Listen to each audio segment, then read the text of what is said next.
Ahora, sumerjámonos en la historia de hoy. Capítulo 1. La máscara de lo ordinario. Curtis Berry se ajustaba la corbata en el espejo del baño de su casa suburbana en Denver, observando el reflejo de un hombre que había pasado 15 años perfeccionando el arte de ser invisible. A sus 42 años, mantenía la apariencia de un gerente intermedio anodino, pantalones caqui planchados, polos y un Honda Civic en la entrada. Para sus vecinos, era solo una cara más en la multitud. El tipo tranquilo que cortaba el césped todos los sábados y saludaba cortésmente desde el porche. Pero Curtis Berry estaba lejos de ser ordinario.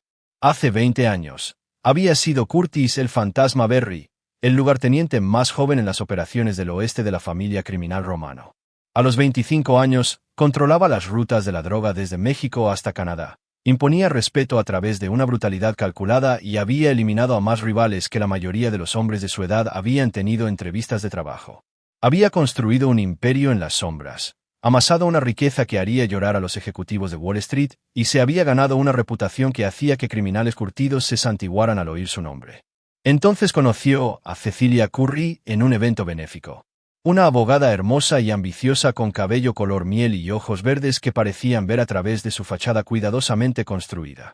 Ella era todo lo que él creía querer: educada, refinada, legítima. Por ella, lo dejó todo. Enterró a Curtis el fantasma, tan profundamente que a veces incluso le olvidaba que ese hombre existía. Liquidó sus operaciones, movió su dinero a través de canales irrastreables y asumió la identidad de un ajustador de seguros de nivel medio. La familia Romano lo dejó ir. Su lealtad y sus servicios pasados le habían valido ese derecho. Pero nunca olvidaron, y él tampoco. Las redes permanecían intactas, durmientes, pero nunca muertas. Curtis había amado genuinamente a Cecilia. Le dio la vida que ella quería, la casa suburbana, el marido respetable, el estatus social que conllevaba ser la señora Berry. Tuvieron 2 hijos, Tracy, ahora de 19 años y en la universidad, y Cameron, de 17 y todavía viviendo en casa. Durante 15 años, Curtis interpretó su papel a la perfección, enterrando su verdadera naturaleza tan profundamente que a veces incluso él creía la mentira. Pero últimamente, algo había cambiado en Cecilia. Se quedaba hasta tarde en la oficina con más frecuencia. Su teléfono siempre estaba boca abajo, y había comenzado a ir a noches de chicas que parecían implicar muchas llamadas telefónicas secretas. Curtis lo notaba todo. La observación era tan natural para él como respirar. Pero esperó, observó y esperó estar equivocado. No lo estaba. Esa tarde, Curtis llegó a casa y encontró a Cecilia maquillándose frente al espejo del pasillo. Llevaba un vestido negro que él nunca había visto antes, uno que se ceñía a sus curvas de una manera que no estaba destinada a las reuniones del club de lectura. ¿Otra cena tardía con un cliente?, preguntó Curtis, manteniendo un tono casual. Musitó Cecilia sin mirarlo. Una gran fusión corporativa. Podría alargarse mucho. Curtis asintió, reconociendo la mentira con la misma facilidad con la que una vez identificaba a los informantes de la policía. Había desarrollado la paciencia a lo largo de los años, del tipo que proviene de entender que la mejor venganza siempre merece la pena esperar. Probablemente estaré dormido cuando llegues a casa, dijo, besándola en la mejilla. Olía diferente, un perfume nuevo, caro y seductor. No me esperes despierto, respondió ella, cogiendo su bolso y dirigiéndose a la puerta. Curtis observó por la ventana cómo se alejaba en su BMW, otro regalo de su riqueza oculta que ella creía que provenía de su modesto salario e inversiones inteligentes. Esperó exactamente 30 minutos antes de hacer una llamada telefónica. Marcus, dijo cuando la voz familiar respondió. Soy el fantasma. Hubo una pausa. Marcus Rodríguez había sido el socio de mayor confianza de Curtis en los viejos tiempos, y ahora dirigía la seguridad de varios establecimientos de lujo por toda la ciudad. Cristo, Curtis, han pasado años. ¿Qué necesitas? Vigilancia. Mi esposa. Necesito saberlo todo. ¿Cuán detallado? To do, Marcus. ¿Dónde va? ¿Con quién se encuentra? ¿Qué piden para cenar y qué habitación reservan después? Consideralo hecho. Como en los viejos tiempos. Curtis miró a su alrededor la casa que había construido con dinero manchado de sangre, las fotos familiares que podrían ser todas mentiras, la vida que había construido y mantenido cuidadosamente durante 15 años. Exactamente como en los viejos tiempos. Capítulo 2. La red se deshace. 3 días después, Marcus entregó un sobre Manila que contenía los peores temores de Curtis en claridad de alta definición. Fotografías, fotogramas de vídeo, recibos de tarjetas de crédito, registros de hotel. Un completo portafolio de traición que abarcaba 8 meses. Andrew Ferguson. El amante de Cecilia era un promotor inmobiliario comercial de 35 años con dientes perfectos, trajes caros y reputación de cerrar tratos tanto con mujeres casadas como con clientes corporativos. Conducía un Porsche, vivía en un ático en el centro y tenía el tipo de confianza que proviene de no haber enfrentado nunca consecuencias reales por sus acciones. Curtis estudió cada fotografía con distanciamiento clínico. Cecilia riendo en un restaurante de lujo, con la mano en el muslo de Andrew. Los dos entrando en el Marriott del centro. La mano de Andrew en la parte baja de su espalda mientras caminaban por el vestíbulo de un hotel. Momentos íntimos que despojaban 15 años de matrimonio y revelaban la fría verdad que había debajo. Pero lo que más hondo le caló no fue la traición en sí. Curtis había sobrevivido a peores traiciones en su vida anterior. Fue la constatación de que Cecilia nunca lo había conocido realmente. Estaba desechando lo que veía como un aburrido ajustador de seguros de clase media por un modelo más llamativo. No tenía idea de que estaba desechando a un hombre que podría haberle dado cualquier cosa, que ya le había dado todo, y que poseía el poder de destruir vidas con una llamada telefónica. Esa noche, Curtis se sentó en el despacho de su casa, una modesta habitación con un escritorio de IKEA y libros de planificación financiera en las estanterías. Detrás de un panel falso que él mismo había instalado había objetos de su vida anterior, teléfonos irrastreables, documentos de identidad falsos e información de contacto de personas que podían hacer desaparecer problemas permanentemente. Hizo varias llamadas esa noche. La primera fue a un investigador privado especializado en el tipo de trabajo de fondo detallado que podía exponer cada secreto que una persona hubiera ocultado. La segunda fue a un abogado en Las Vegas, no del tipo que se encarga de divorcios, sino del que se encarga de las secuelas legales de situaciones que requieren limpieza. La tercera llamada fue a Vincent Romano Jr., el actual jefe de la familia a la que Curtis había servido una vez. Vincent, soy Curtis Berry, el mismísimo fantasma. Oí rumores de que te habías ablandado, jugando la casita en los suburbios. No ablandado, solo paciente. ¿Qué necesitas? Información sobre Andrew Ferguson, sector inmobiliario comercial, en el centro de Denver. Y necesito saber a quién le debe, con quién se ha metido y quién podría estar dispuesto a venderlo por el precio adecuado. Consideralo hecho. ¿Vas a volver al negocio familiar? Curtis miró la foto de su boda en el escritorio, Cecilia de blanco, sonriendo a un hombre que nunca había conocido de verdad. No, esto es personal. Capítulo 3. La expulsión. La confrontación llegó un martes por la noche a principios de octubre. Curtis había esperado, reuniendo información, construyendo su caso y preparándose para el momento en que revelaría lo que sabía. Planeaba darle a Cecilia una oportunidad. Una oportunidad para terminar la aventura y volver a su matrimonio. No porque fuera débil, sino porque quería ver si la mujer que había amado durante 15 años quedaba algún remanente de la persona con la que creía haberse casado. Cameron estaba en el entrenamiento de baloncesto cuando Curtis llegó a casa y encontró a Cecilia paseando por el salón, con el teléfono pegado a la oreja. Hablaba en tonos bajos e íntimos que confirmaron inmediatamente sus sospechas. Tengo que colgar, susurró al teléfono cuando lo vio. Ha llegado a casa. Curtis dejó su maletín y miró a su esposa de 15 años. Tenemos que hablar. ¿Sobre qué? La voz de Cecilia tenía el filo agudo de alguien que ya había tomado su decisión pero aún no había encontrado el valor para expresarla.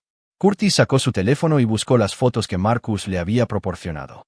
Sin decir una palabra, se lo entregó a Cecilia. Su rostro se puso blanco, luego rojo, y finalmente se instaló en una ira desafiante. ¿Me hiciste seguir? 8 meses, Cecilia. 8 meses que me has estado mintiendo a la cara, durmiendo en nuestra cama y jugando a la casita mientras tú has estado. ¿Mientras he estado qué? Espetó ella, con sus instintos de abogada activados. Mientras he estado tratando de encontrar algo de felicidad con un hombre que de verdad tiene ambición, que no pasa sus tardes leyendo manuales de seguros y planeando su jubilación a los 65.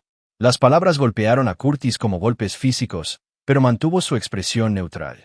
Te he dado todo lo que querías. ¿Todo? Cecilia S. Rio Amargament. Me has dado mediocridad, Curtis.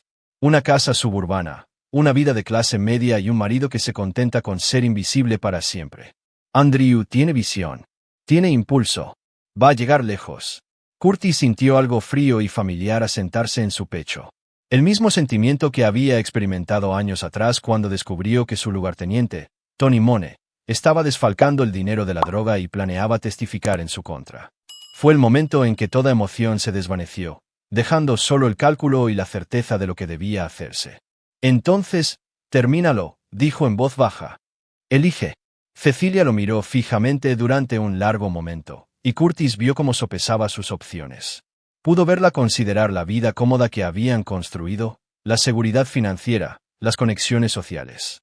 Por un momento, pensó que podría elegir su matrimonio. Elijo a Andrew, dijo finalmente. Voy a pedir el divorcio. Curtis asintió lentamente. Ya veo. ¿Eso es todo? ¿Eso es todo lo que tienes que decir? ¿Qué te gustaría que dijera, Cecilia? Lucha por mí. Muestra algo de emoción. Demuestra que vale la pena quedarse contigo. Curtis miró a su esposa y se dio cuenta de que ella nunca lo había visto. No de verdad. Ella veía a Curtis el ajustador de seguros. Curtis el marido, suburbano. Curtis el hombre que hacía hamburguesas a la parrilla los fines de semana y asistía a las reuniones de la Asociación de Padres y Maestros. Nunca había visto a Curtis el fantasma Berry. Y ahora nunca lo vería. No voy a suplicar, dijo simplemente.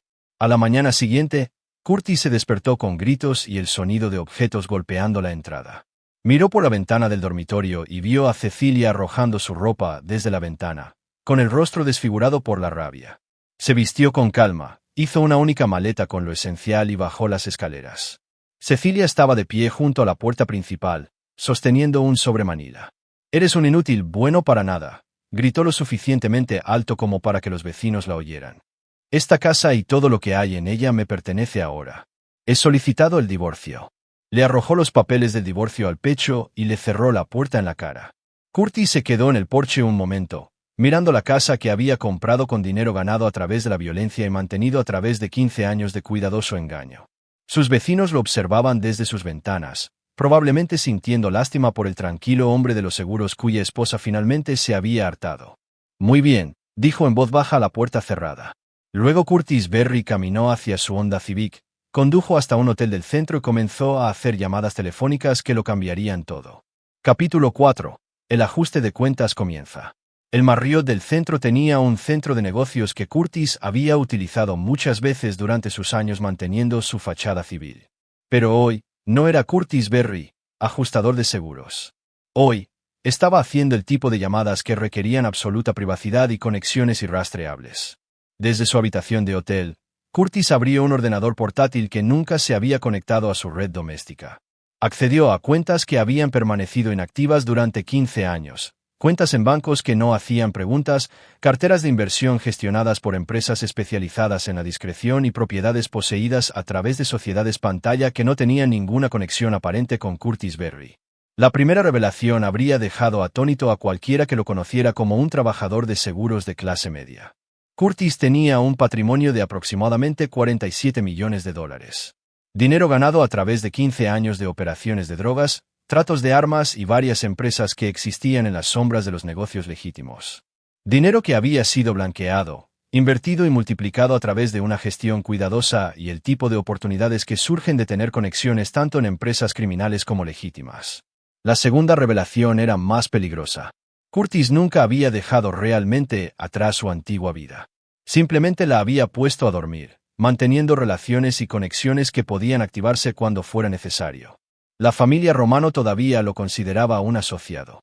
Su red de contactos, falsificadores, matones, hackers y solucionadores de problemas, permanecía leal y disponible.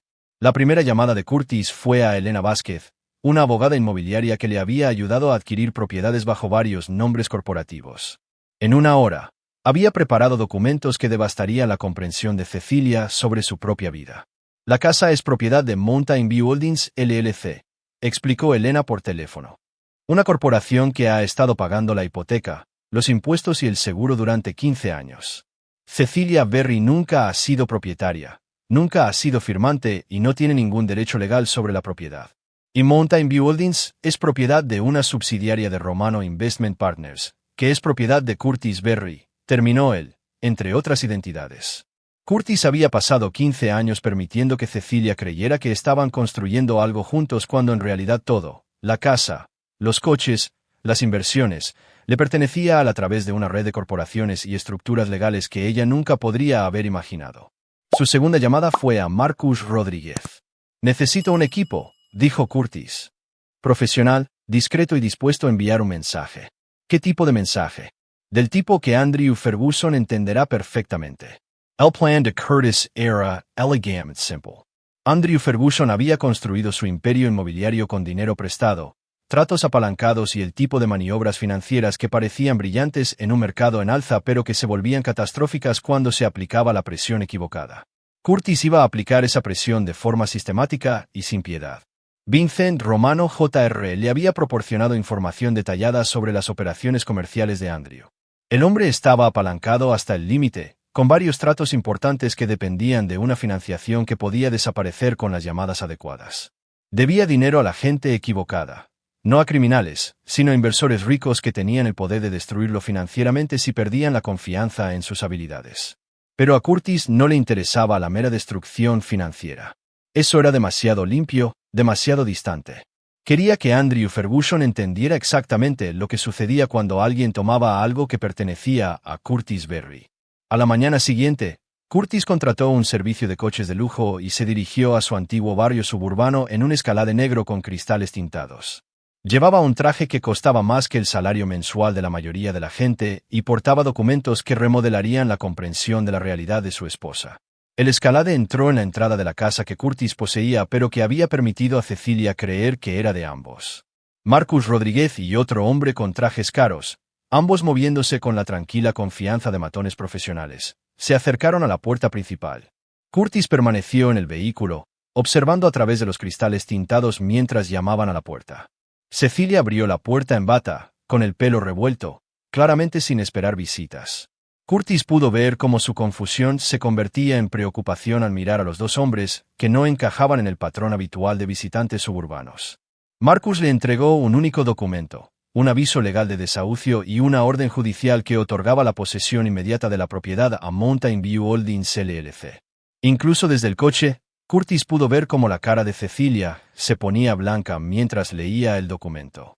Vio cómo su boca formaba palabras que no podía oír pero que podía imaginar fácilmente. Esto no puede ser verdad. Él era el dueño. ¿Qué demonios? Marcus le habló brevemente, probablemente explicando que tenía 24 horas para retirar sus pertenencias personales y que cualquier intento de permanecer en la propiedad resultaría en su arresto por allanamiento de morada. Curtis le había dado 15 años de cómodas mentiras. Ahora aprendería la verdad sobre el hombre al que había traicionado y descartado. Pero esto era solo el principio. La humillación de Cecilia y la destrucción de Andrew Ferguson iban a ser una obra maestra de venganza, creada con la paciencia y la precisión que una vez hicieron de Curtis Berry el lugarteniente más temido de la organización Romano. El antiguo Curtis estaba despertando, y tenía 15 años de furia reprimida que desatar. Capítulo 5. La red despierta. El ático de Andrew Ferguson ocupaba los dos últimos pisos de una reluciente torre en el centro que él había ayudado a desarrollar. Esa noche, mientras él y Cecilia celebraban lo que creían que era la liberación de ella de un matrimonio aburrido, no tenían idea de que estaban siendo observados por profesionales que podían moverse por un edificio como fantasmas. Curtis estaba sentado en un espacio de oficinas alquilado al otro lado de la calle, observando con unos prismáticos de alta potencia cómo sus objetivos brindaban por su futuro juntos. Cecilia llevaba un vestido rojo que probablemente costaba más de lo que su corazón infiel merecía, mientras que Andrew servía un champán que pronto descubriría que ya no podía permitirse. La fase 1 está completa, informó Marcus, entrando en la oficina con una carpeta.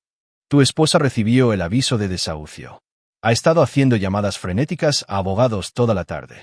Y Ferguson, 3 de sus principales inversores, recibieron avisos anónimos sobre su conducta personal e irregularidades financieras. El grupo Pimpton exige una auditoría inmediata de sus cuentas, y el Metropolitan Bank está revisando sus líneas de crédito. Curtis sonrió. No la expresión agradable de Curtis Berry, el marido suburbano, sin el cálculo frío de Curtis el fantasma Berry, el hombre que una vez hizo temblar a asesinos consumados. Continúa. Marcus abrió la carpeta. También hemos identificado los puntos de presión de Ferguson. Le debe una cantidad significativa de dinero a Vincent Carbone. No a nuestro Vincent, sino a Vincent Carbone de la organización de Chicago. Deudas de juego de partidas de póker privadas. Unos 300,000. Interesante. ¿Y su familia? Padres fallecidos. Una hermana, Allison Ferguson. Es profesora en Colorado Springs. Limpia, sin conexiones criminales, pero fue cofirmante de su primer préstamo empresarial hace 5 años. Todavía es responsable de unos $2 millones si su empresa entra en impago.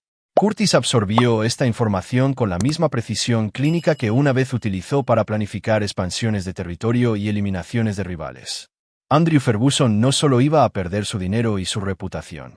Iba a ver cómo todos sus seres queridos sufrían por su decisión de perseguir a la esposa de otro hombre. ¿Y los niños?, preguntó Marcus con cuidado. Curtis hizo una pausa. Tracy y Cameron eran sus hijos biológicos, pero se habían puesto del lado de su madre inmediatamente después de la solicitud de divorcio. Tracy lo había llamado un perdedor patético que ni siquiera podía mantener feliz a su esposa, mientras que Cameron se había negado a hablarle por completo.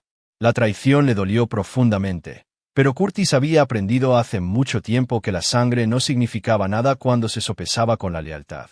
Ellos tomaron su decisión, dijo Curtis finalmente. Eligieron su bando sin conocer los hechos. Aprenderán las consecuencias de elegir mal. Esa noche, Curtis activó redes que habían estado inactivas durante 15 años. Una llamada a Jimmy Torino en Las Vegas resultó en que los pagarés de juego de Andrew Ferguson fueran vendidos a acreedores menos comprensivos. Una conversación con Sandra Wells, una periodista financiera, llevó a que se hicieran preguntas sobre las prácticas comerciales de Andrew y sus enredos románticos con clientas casadas. Pero el movimiento más devastador fue personal. Curtis había descubierto que Andrew Ferguson mantenía un secreto que podría destruirlo incluso más a fondo que la ruina financiera. A través de una cuidadosa investigación, Curtis se enteró de que Andrew había estado casado antes con una mujer llamada Rachel Manning, a quien había abandonado cuando le diagnosticaron cáncer 3 años antes.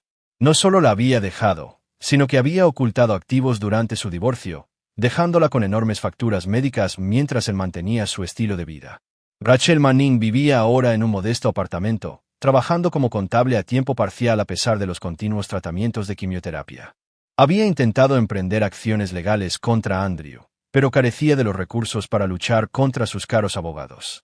Curtis organizó una reunión con Rachel en una cafetería cerca del hospital donde recibía tratamiento.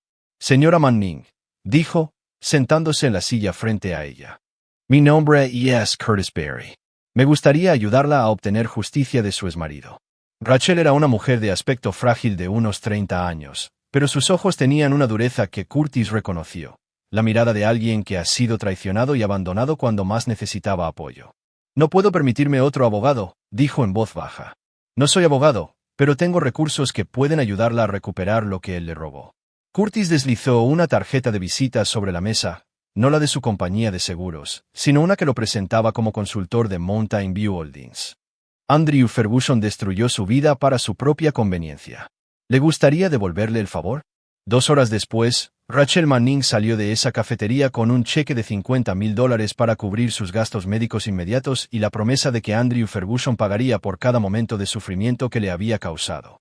Curtis acababa de reclutar su arma más poderosa en la guerra contra Andrew Ferguson, una mujer agraviada sin nada que perder y todo que ganar con la destrucción de su exmarido.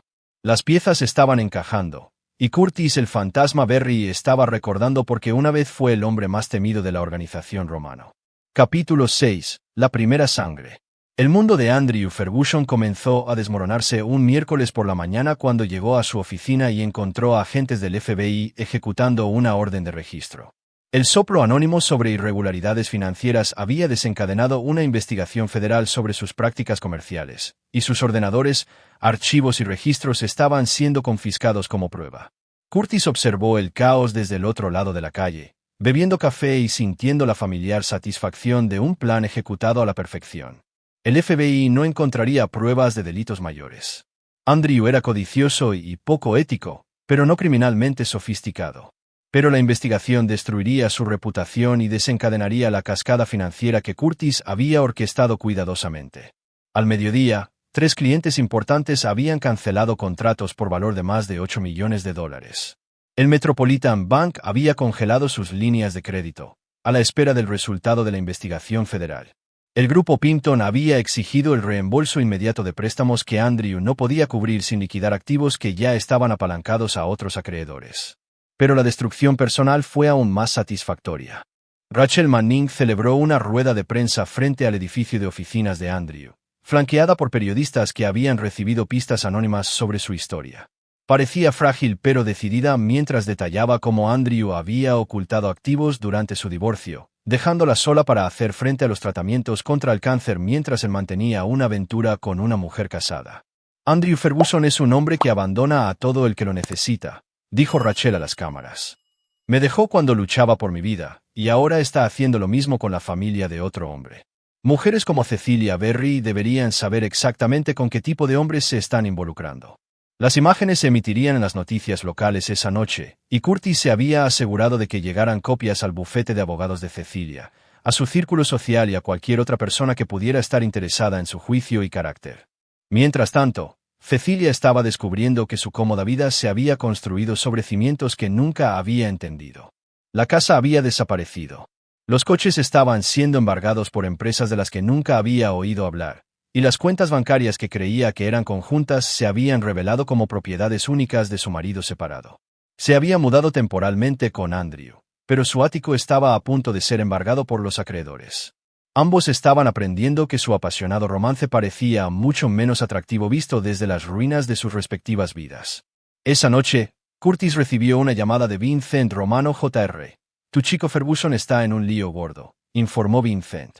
Vincent Carbone de Chicago está muy descontento con sus deudas de juego. Se dice que planea enviar a gente a Denver para cobrar.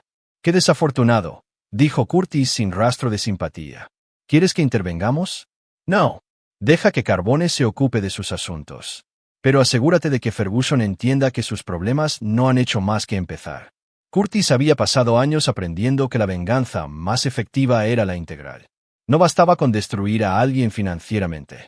Tenías que desmantelar toda su vida, pieza por pieza, hasta que entendieran el alcance total de su error. Andrew Ferguson estaba a punto de aprender esa lección con un detalle insoportable.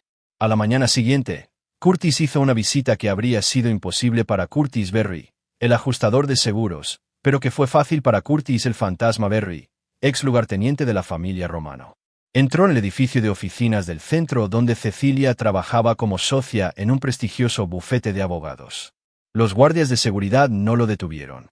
Su traje caro, su porte seguro y los dos hombres que lo acompañaban sugerían a alguien con negocios legítimos y conexiones peligrosas. Curtis encontró a Cecilia en su despacho, haciendo llamadas frenéticas para tratar de salvar su situación. Ella levantó la vista cuando él entró, y por primera vez en 15 años, vio a su marido sin la máscara de la mediocridad suburbana. «Hola, Cecilia», dijo Curtis, acomodándose en la silla frente a su escritorio. «Tenemos que hablar». Cecilia lo miró fijamente, notando el traje caro, la postura segura y algo en sus ojos que nunca había visto antes. Algo frío y calculador que de repente la asustó. «¿Quién eres?», susurró. Curtis sonrió, y no fue una expresión agradable. «Soy tu marido», dijo. «Solo que no soy el hombre con el que creías que te habías casado». Capítulo 7. El verdadero rostro revelado. El despacho de Cecilia parecía más pequeño de lo habitual mientras Curtis se reclinaba en su silla, estudiando a su esposa con el mismo interés desapegado que una vez había reservado para los rivales de negocios que necesitaban ser eliminados. Los dos hombres que lo habían acompañado, Marcus y otro asociado llamado Willie Wilkerson, permanecían en silencio junto a la puerta, su presencia a la vez protectora y amenazante. 15 años, dijo Curtis en tono de conversación. 15 años te di todo lo que querías. La casa, los coches, el estatus social, la vida cómoda. Y lo tiraste a la basura por un promotor inmobiliario mediocre con un problema de juego y un historial de abandonar a las mujeres cuando más lo necesitan. Curtis, no entiendo lo que está pasando. La casa, el dinero. El dinero siempre fue mío, Cecilia. La casa siempre fue mía. Todo lo que creías que construimos juntos, lo construí yo. Lo pagué yo. Era de mi propiedad. La voz de Curtis se mantuvo tranquila, pero había una dureza subyacente que hizo que Cecilia se encogiera en su silla. Estabas viviendo en mi mundo, gastando mi dinero y disfrutando de los beneficios de mi generosidad. Y cuando decidiste que querías algo diferente, no tuviste la cortesía de pedir el divorcio como una persona civilizada. En cambio, decidiste humillarme, descartarme y robarme. ¿Robarte? Yo nunca. Intentaste reclamar la mitad de todo en el divorcio. La mitad de activos que nunca poseíste, nunca ganaste y ni siquiera entendiste. Curtis se inclinó ligeramente hacia adelante. ¿Quieres saber de dónde venía el dinero, Cecilia? ¿Quieres saber cómo tu marido suburbano pudo permitirse la vida que exigías?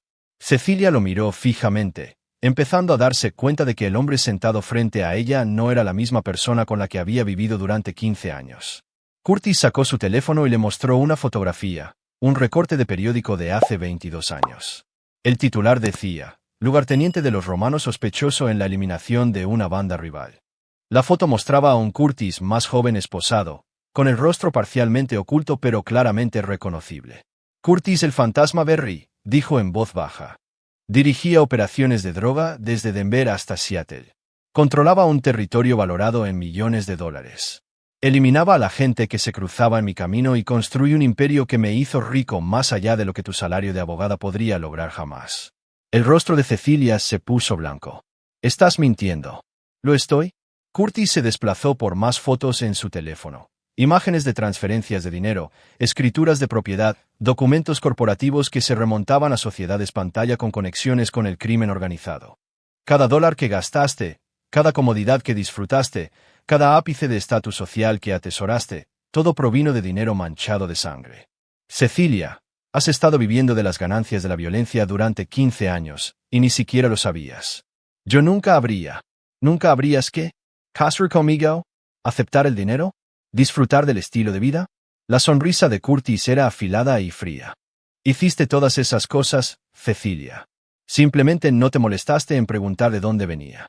Mientras los cheques se cobraran y las facturas se pagaran, estabas feliz de permanecer ignorante. Marcus se adelantó y colocó un sobre Manila en el escritorio de Cecilia. Registros financieros, dijo simplemente. Todo lo que tu marido compró, cada pago que hizo, cada dólar que financió tu cómoda vida. Todo rastreado hasta empresas criminales.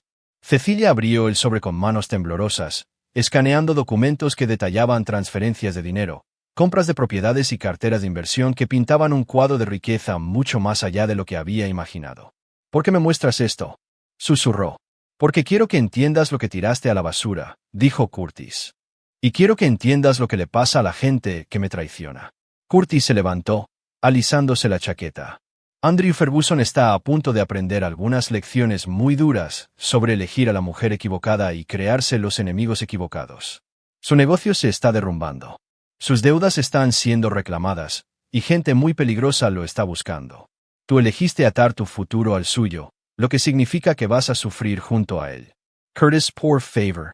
Mis hijos también han elegido mal, continuó Curtis, ignorando su súplica. Tracy me llamó un perdedor patético. Cameron ni siquiera me habla. Decidieron que su madre infiel era más digna de su lealtad que el padre que les proporcionó todo lo que tuvieron. Aprenderán el costo de esa decisión. Cecilia estaba llorando ahora, pero Curtis no sintió ninguna simpatía. Le había ofrecido la oportunidad de terminar la aventura y preservar su matrimonio, y ella había elegido la humillación y la traición en su lugar. ¿Qué quieres?, preguntó ella. Quiero que entiendas que nunca me conociste en absoluto, dijo Curtis. Y quiero que veas cómo todo lo que valoras desaparece, pieza por pieza, hasta que no te quede nada más que el conocimiento de que tú misma te buscaste esto. Curtis caminó hacia la puerta, luego se detuvo y miró hacia atrás. Y Cecilia, puede que quieras buscar otro sitio donde quedarte esta noche. El apartamento de Andrew está a punto de volverse muy peligroso para cualquiera que se encuentre allí. La dejó sentada en su despacho, rodeada de la evidencia de una vida construida sobre ilusiones y sostenida por la generosidad de un hombre al que nunca se había molestado en conocer de verdad. Capítulo 8. La trampa se cierra. El ático de Andrew Ferguson se había convertido en una fortaleza de desesperación. Agentes del FBI habían confiscado su oficina. Los acreedores exigían el pago inmediato.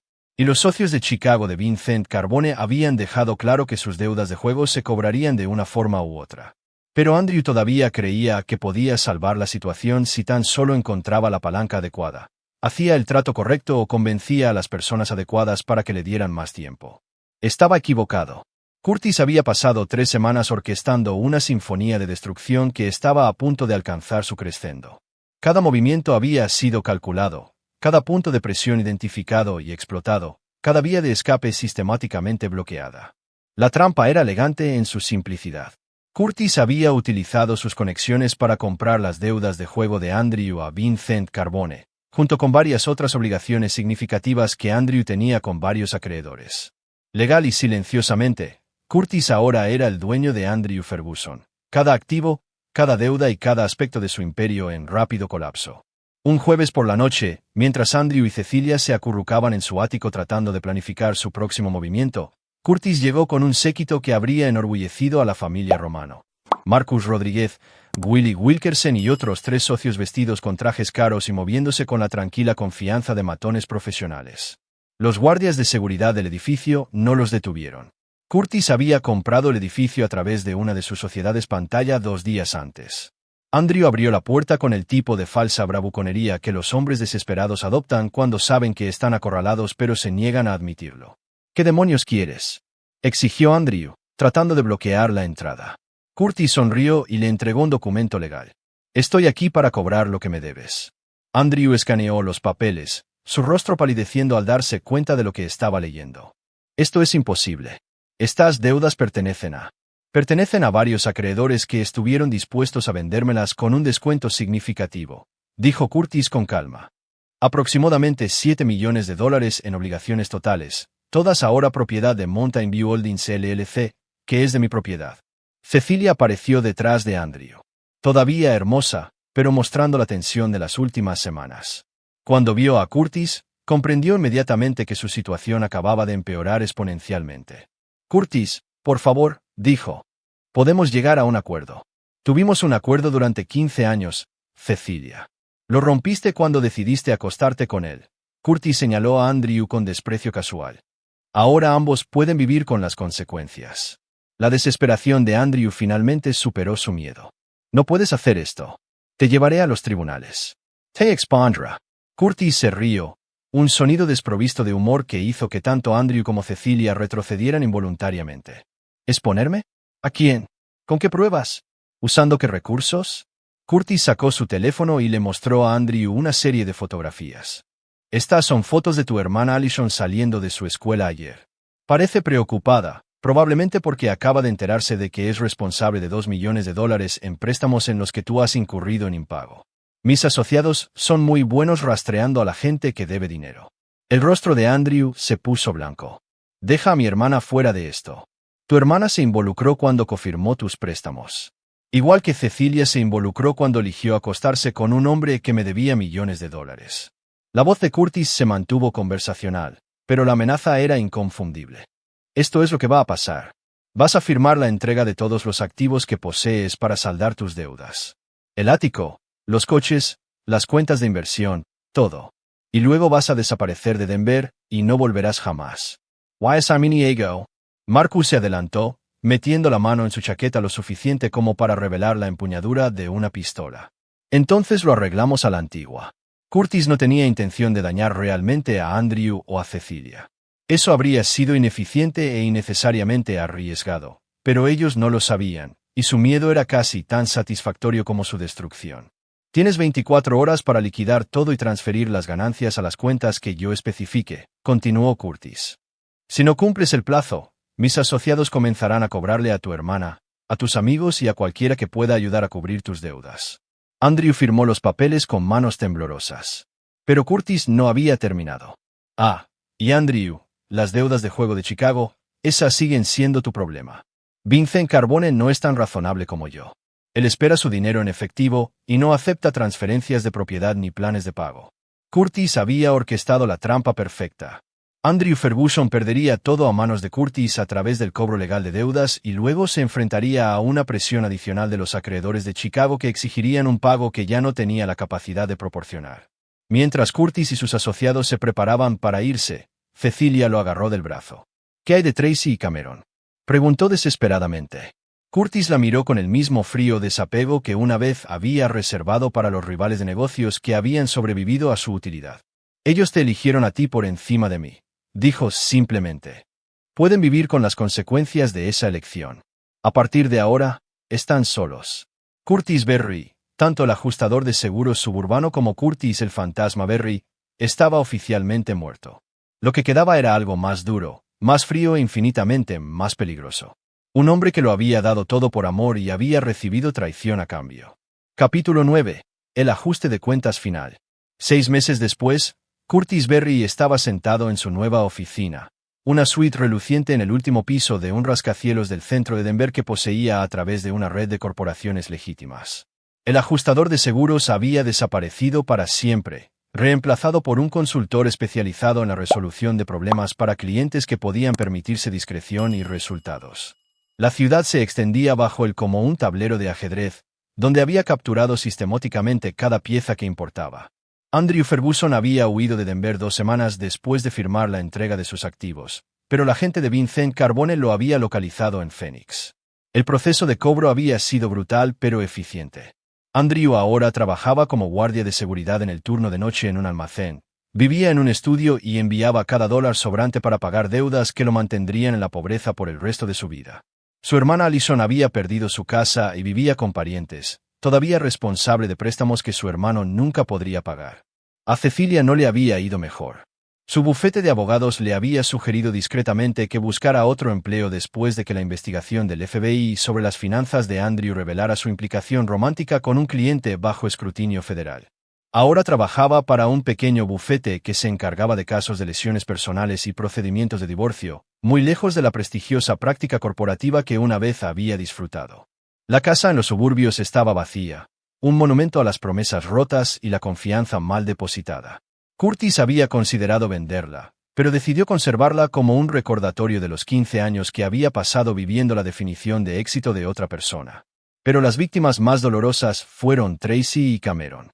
Tracy lo había llamado 3 meses antes, con la voz temblorosa mientras le explicaba que su fondo para la universidad había desaparecido junto con todo lo demás.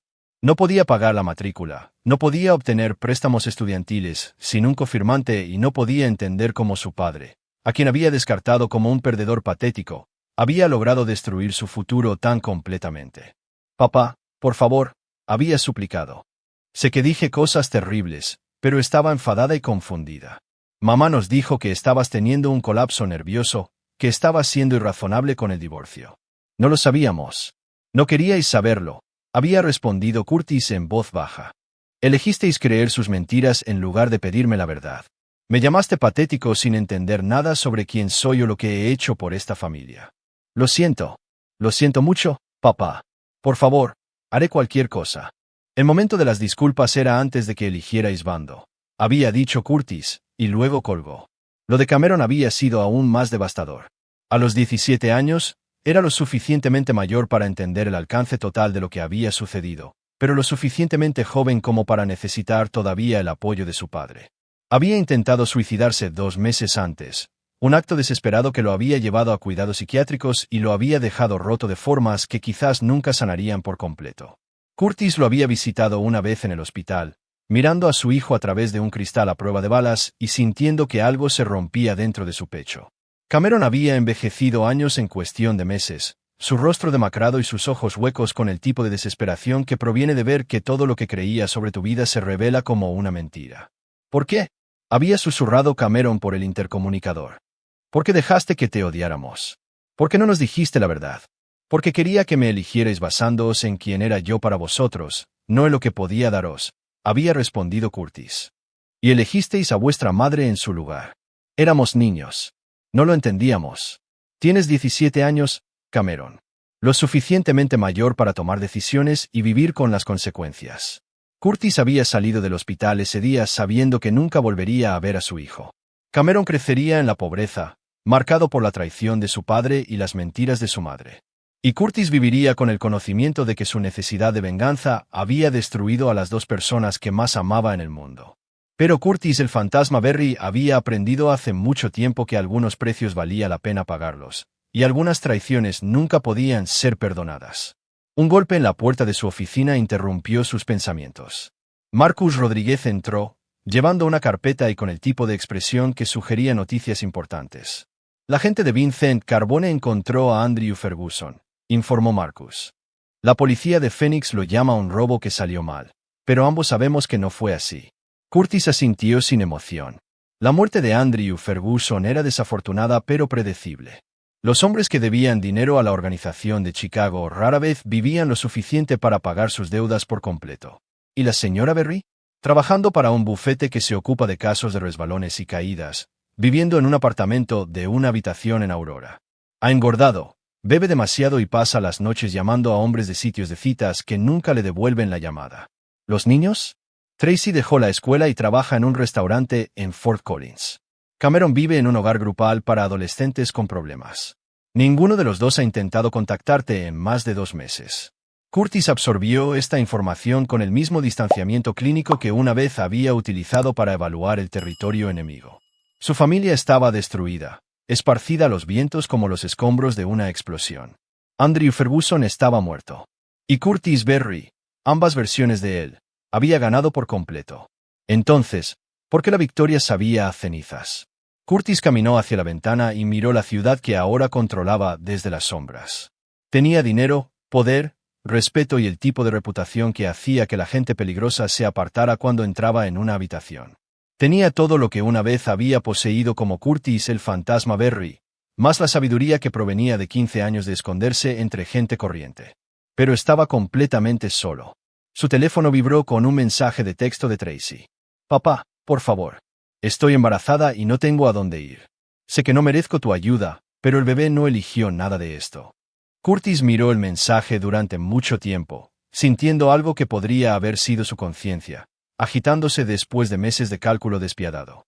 Su hija llevaba a su nieto, una nueva vida que no tenía ninguna responsabilidad por las traiciones y promesas rotas que habían destruido a su familia. Por un momento, Curtis consideró llamarla. Se imaginó ofreciéndole un lugar donde quedarse, ayudándola durante el embarazo, quizás incluso reconstruyendo una pequeña parte de la relación que una vez habían compartido. Tenía el dinero y los recursos para hacerle la vida cómoda. Y tal vez, solo tal vez, podría encontrar algo de redención protegiendo a su nieto de las consecuencias de su venganza. Entonces Curtis recordó el sonido de la voz de Tracy cuando lo llamó un perdedor patético. Recordó la negativa de Cameron a hablarle y la mirada de desprecio de Cecilia cuando eligió a Andrew Ferguson por encima de 15 años de matrimonio. Curtis borró el mensaje sin responder. Había aprendido la lección más importante de su vida. El perdón era un lujo que Curtis el fantasma Berry no podía permitirse. Había construido su imperio sobre el principio de que la traición tenía consecuencias, y no comprometería ese principio por nadie. Ni por su esposa, ni por sus hijos, ni por un nieto que nunca conocería. Curtis Berry era finalmente libre de las ilusiones de la felicidad suburbana, libre de la carga de fingir ser alguien que no era, y libre de la debilidad que lo había hecho vulnerable a la traición. También estaba absoluta e irrevocablemente solo. Mientras el sol se ponía sobre Denver, Curtis se sirvió un vaso de whisky caro y brindó por su victoria. Había destruido a todos los que se habían cruzado en su camino, protegido su imperio y demostrado que Curtis el fantasma Berry no era un hombre que pudiera ser descartado y olvidado. La venganza fue completa, la justicia fue absoluta, y el costo fue todo lo que alguna vez le había importado. Curtis Berry había ganado. Y al ganar, se había perdido a sí mismo para siempre. Aquí es donde nuestra historia llega a su fin. Comparte tus pensamientos en la sección de comentarios. Gracias por tu tiempo.